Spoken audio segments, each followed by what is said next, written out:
Olá pessoal, bem-vindos ao vídeo 2 da aula 6 e esse vídeo nós falaremos sobre as superfícies diferenciáveis. Vamos lá? Bem pessoal, o que é uma superfície diferenciável? Então, um conjunto M no Rn é dito uma superfície de dimensão M e classe CK se todo ponto P de M estiver contido num aberto relativo V, ou seja, um aberto U do Rn interseção com M, que pode ser parametrizado por uma parametrização φ, certo? Que sai de um aberto V0 do Rm, certo? Que é a dimensão, né? Rm e chega em V, de dimensão M, e classe CK.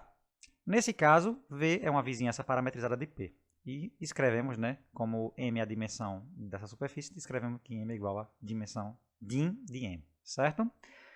Gente, então, é um conjunto onde localmente você consegue parametrizar, né, com uma parametrização de classe CK e dimensão M, certo? Simplesmente isso, certo? E a codimensão de uma superfície de dimensão M e classe CK no Rn nada mais é do que você subtrair, né, o N aqui por esse M que é a dimensão de M, certo?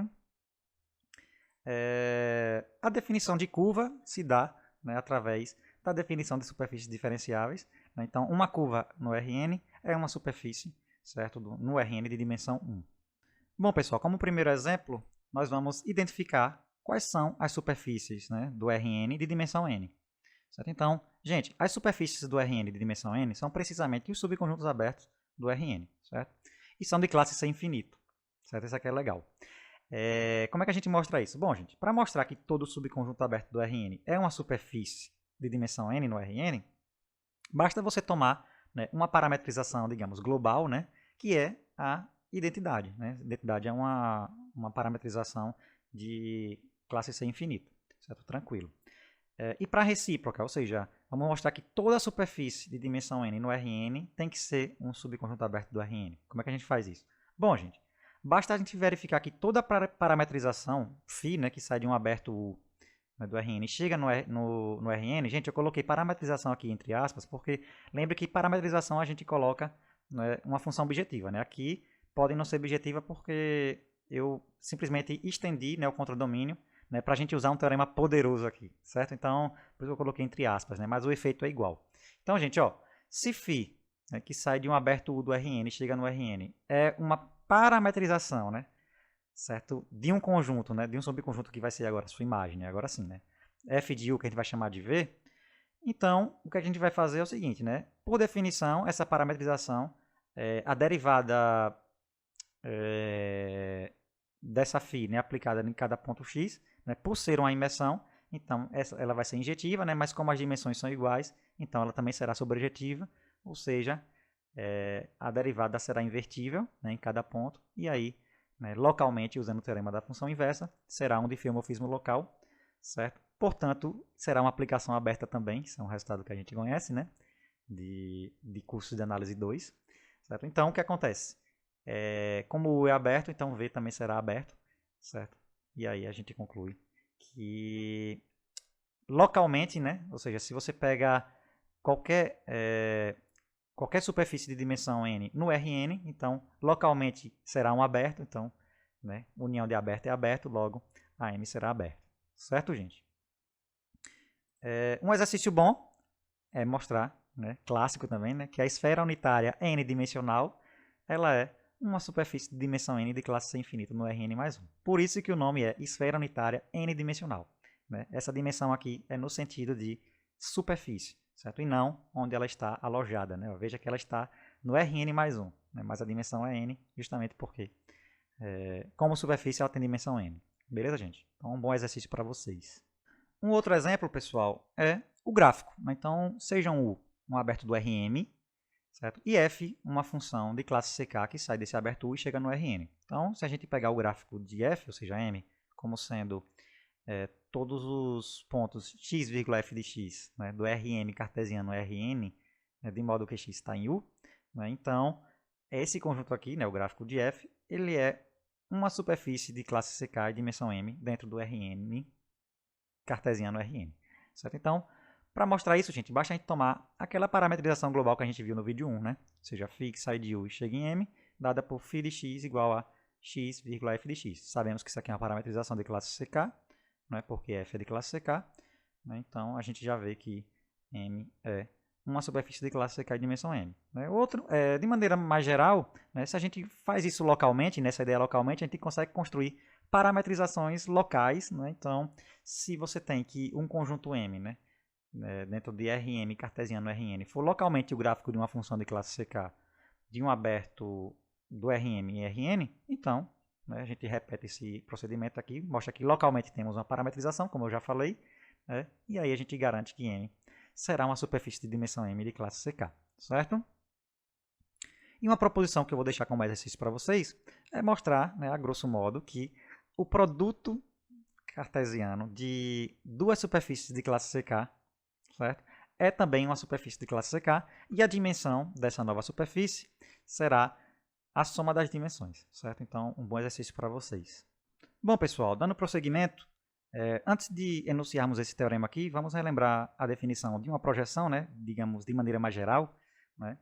Então, uma projeção nada mais é do que uma função π que sai do Rn e chega no Rm, esse m aqui menor ou igual que n, né? De modo que quando você aplica um vetor de coordenadas x1 até xn, o que você vai fazer é considerar apenas m coordenadas pré-estabelecidas. Né? Então, você vai ter um I1 até o IM aqui, né? Que está entre 1 e n, certo? Onde você vai só copiar essas coordenadas aqui nessa ordem, certo? Então, vamos agora ao teorema.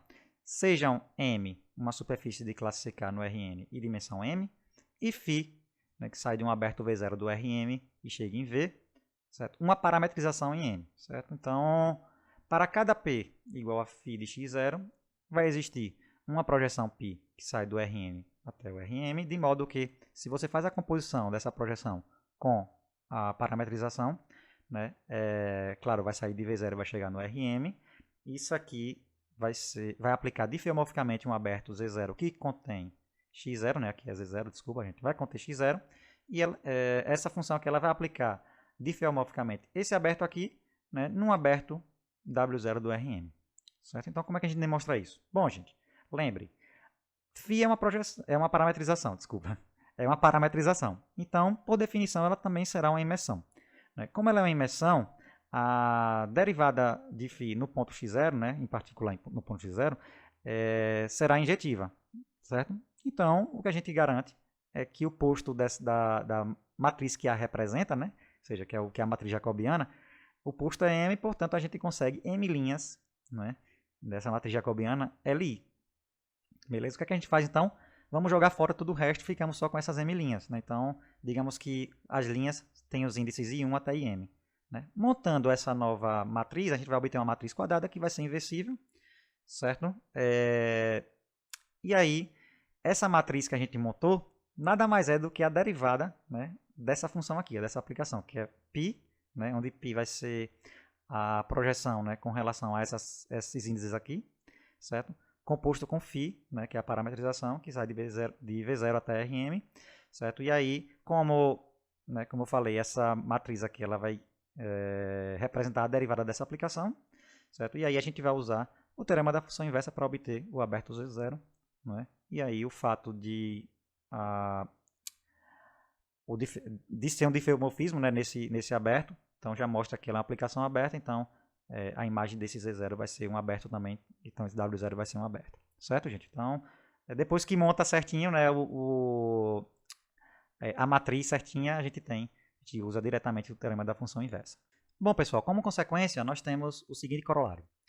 Toda a superfície de classe CK e dimensão M em Rn é localmente o gráfico de uma aplicação de classe CK, ou seja, a recíproca daquele exemplo que a gente já viu é válida também. Né?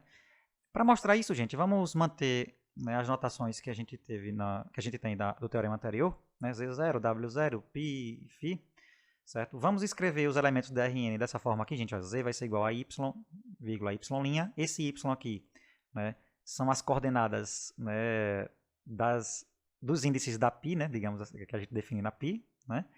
E o y' é o complemento, certo, do vetor, né? Então, o que eu estou dizendo aqui, y é π de z, certo? Vamos denotar w como sendo a imagem de z0 por φ, certo? Então, lembre que esse w aqui está no Rn.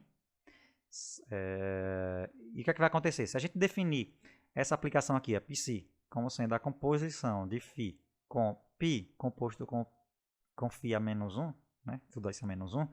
Isso aqui vai sair de W0 e vai chegar em W, e vai ser também uma parametrização de classe CK. Isso aqui é um exercício para vocês, né? É bem técnico de fazer, né? E o que acontece? Quando você pega um y em W0 e você aplica π nesse y, você vai verificar que as coordenadas, né, dos índices, né, relacionadas à projeção π vai ser o próprio y, né, vai ser a do próprio y.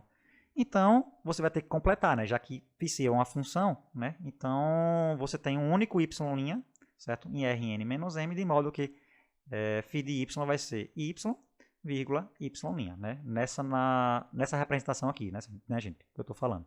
Então, vou tentar explicar de outra forma. A πc de y, né? Nas coordenadas que a gente separou, né, para a projeção, ele vai ter as mesmas coordenadas de y, né? Certo? Mas estão faltando as outras coordenadas, né? Porque esse πc de y está no Rn. Né? Esse y aqui, ele é um vetor do Rm.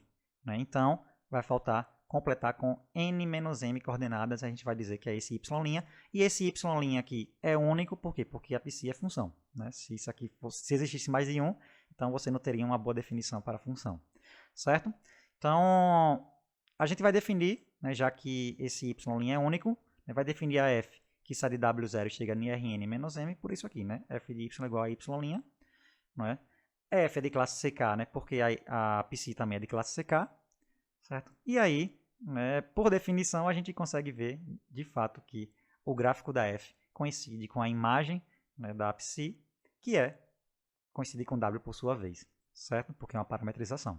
Beleza? Então, esse detalhe completa a demonstração. Então, a recíproca daquele exemplo está garantida. Toda a superfície de classe CK, melhor ainda, uma superfície de classe CK de dimensão m no Rn, né, é precisamente, né, o conjunto onde localmente, né, a gente tem um gráfico de uma aplicação de classe CK.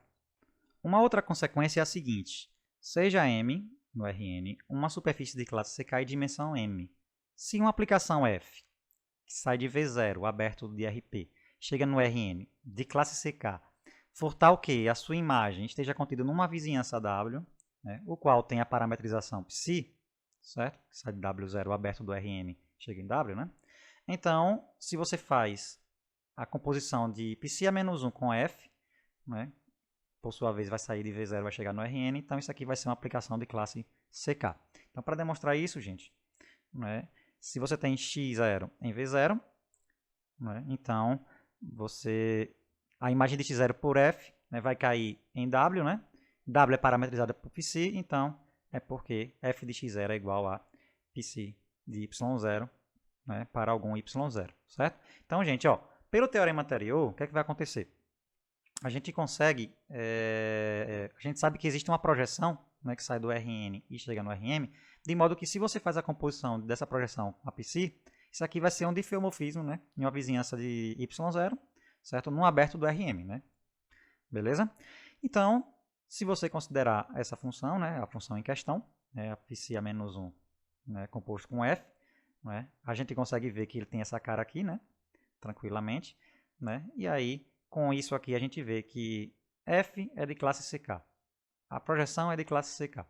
Né? E isso aqui também é de classe CK, né, porque a gente sabe que é um diffeomorfismo de classe CK, né, pelo teorema anterior. Então, a gente vê que essa composição aqui também é de classe CK, como queríamos. Bom, pessoal, e como a gente interpreta esses resultados que a gente obteve nesse vídeo? Né? São resultados técnicos. Né? Então, qual a interpretação prática para isso? Né?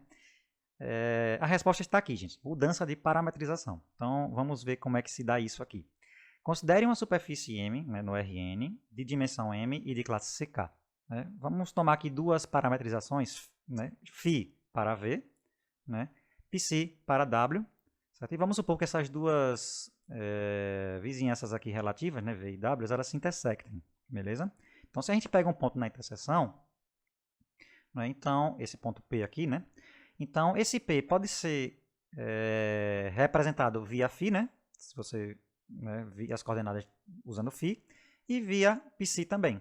Né? Então, né, de maneira mais precisa, existem únicos x em V0 e y em W0, de modo que P é igual a φ de x, que é igual a psi de y, certo? Então, gente, vamos fazer uma construção aqui, vamos usar P como um intermediário para essa construção. Então, vamos pegar um x em V0, né, qualquer, beleza?